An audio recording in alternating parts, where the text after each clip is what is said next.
Professor Koprowski, how did your career in music begin? In my childhood, to live very close to the Philharmonic Hall and also to have a radio at home. There was no TV. It was important because every single day there was a program early in the afternoon, in fact, right after 12 noon, dedicated entirely to the music of Chopin.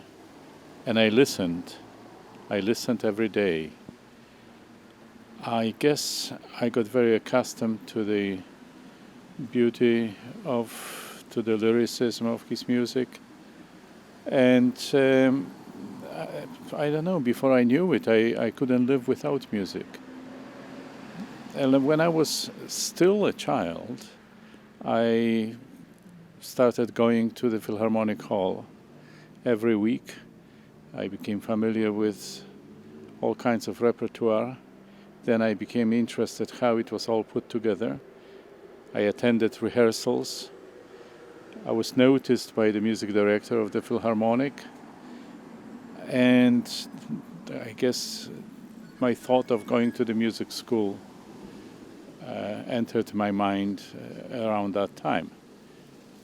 I entered the music school in a sneaky way because no one in my family wanted me to pursue this as a career. I tricked my father to register me for the exams. I remember my mother wasn't happy about it, but they thought I would forget about it. I didn't. Miraculously, I passed the exams and I was accepted. And from then on was the normal course of events. I went from the elementary music school to the middle school. I started specializing in composition somewhere along the way. I was discovered by the director of the school as a youngster who was writing music on a side. Actually, he said to me that my exercises in counterpoint and harmony showed that I was already writing music, and he wanted to see the body of music. Subsequently, he sent me to his own professor to study at a higher level. That was Professor Wojtowicz, who in turn recognized perhaps the talent that I had and sent me to his professor.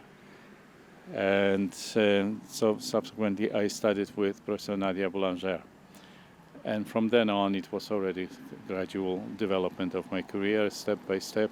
Here that there was quite an interesting anecdote how she accepted you to her class, because she was somebody who could open door and who was one of the best teachers, and she was sick by young students and it was not easy to get to her class.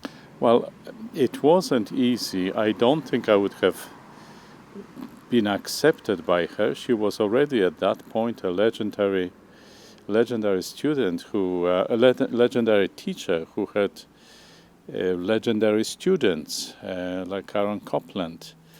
And but she had a great respect for my professor, Professor Wojtowicz, and it was him who introduced me to her, and I guess she trusted him. She knew that he wouldn't do it if there was no substance in what he was recommending, or rather who he was recommending, and that means myself. That's how I ended up with her. I remember anecdote in the first meeting. She said, well, how much can you pay? I was just out of Poland and I really didn't have any money. And she said something to the effect, well, that's okay, I don't mind. I will make up somewhere else, and so you don't have to pay me. It was quite moving, and the experiences with her were also, on the one hand, filled with anecdotes, on the other hand, provocative, and definitely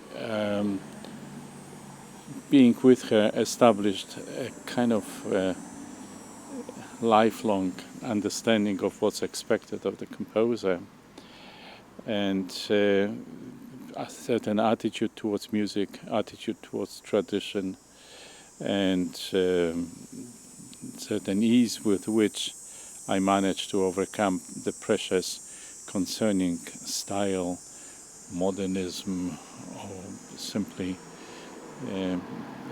various other pressures that we have to deal with.